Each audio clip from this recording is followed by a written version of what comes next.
shit! I'm Jay. This is a tutorial how to crank up the bassline of your subwoofer.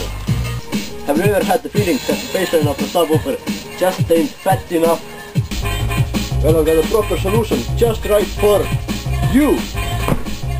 I'm here to show you how to fire things up proper. First you will need some high-tech equipment,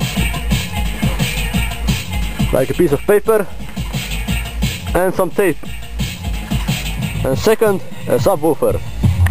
Just attach the paper to the hole where the air comes out of. Alright, let's test it.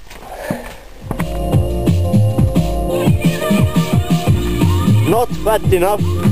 And now with the pimped up technique.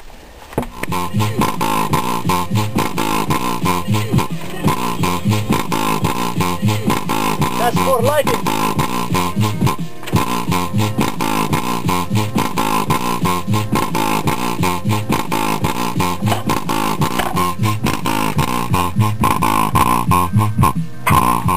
I will stay out. Thank you for watching and enjoy your cranked up bassline.